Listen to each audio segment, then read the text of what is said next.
Welcome to my channel. In this video we are going to be looking at the rules governing consideration. So there are very many rules, and the first one we have is the rule that consideration must move from the promisee.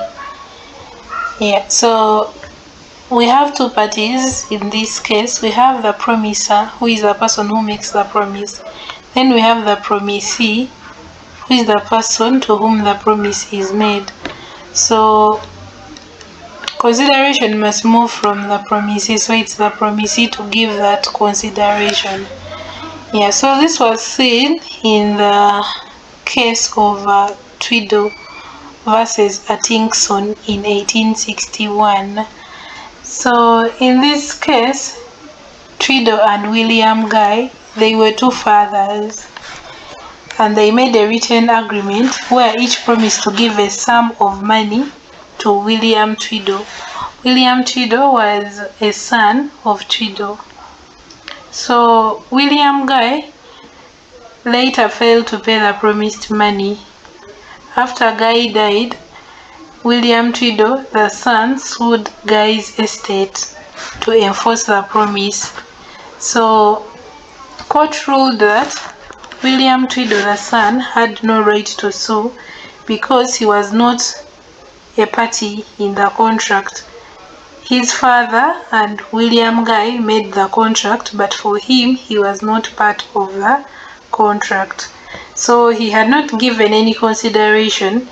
He did not provide anything in return for Guy's promise. So this case establishes the principle that consideration must move from the promisee.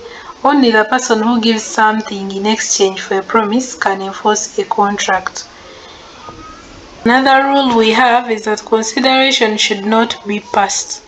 So past consideration can be defined as consideration that is given before the promise is made, and the consideration and the promise are not part of the same transaction. So the general rule is that past consideration is not sufficient consideration. So past consideration is when a person gives something before a promise is made, meaning that the promise and the acts are not part of the same transaction.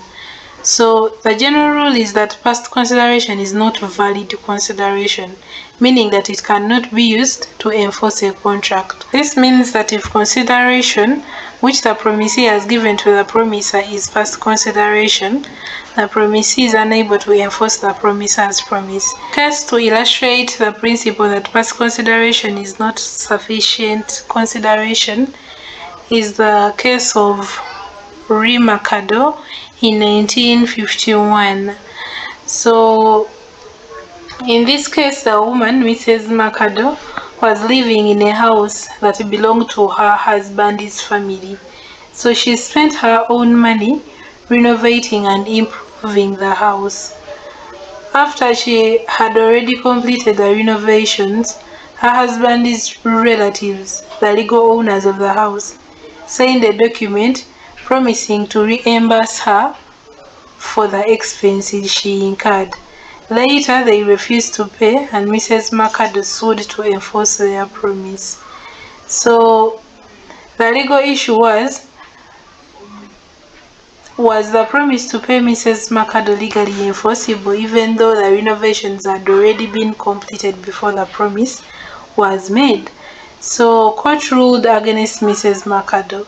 The reason was that renovation work was completed before the promise to pay was made. So this meant that her work was past consideration, which is not valid consideration in contract law. Since she had already done the work before the promise was not part of a mutual exchange, and therefore it was not enforceable. So this case established the legal principle that past consideration is not valid consideration. A promise made after an act has been completed cannot be legally enforced because there was no prior agreement for compensation. So a contract must involve an exchange of promise or actions at the time of the agreement. Yeah, so that is a rule that consideration should not be passed. So let's look at the exceptions to past consideration. The general rule states that past consideration is not valid consideration. However, an exception exists. First is when the promiser or the person making the promise requests the promisee, the person performing the act, to do something.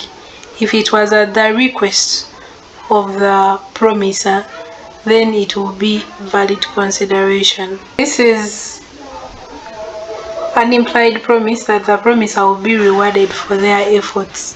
So if the promiser asks the promisee to perform an act before, then that will be valid. So a subsequent promise is made confirming the obligation to pay. This was seen in the case of Lampe versus Brathwaite. So in this case, Brathwaite killed a man that was facing execution.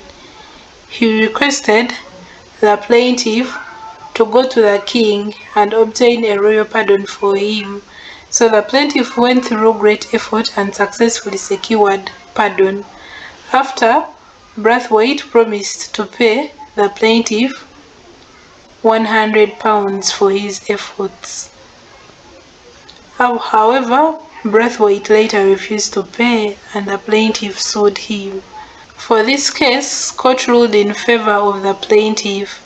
The reasoning was that Brathwaite's request to the plaintiff already contained an implied promise to pay for the services. Later, the promise of £100 was simply fixing the amount, but then before he had promised to pay him, but he didn't mention the amount. Then later he mentioned the amount but refused to pay it. Yeah, so since the request and the promise were part of the same transaction, it was enforceable despite technically being past consideration. So if the promiser requested the promisee to carry out something constituting the past consideration, then that is an exception to the rule of past consideration.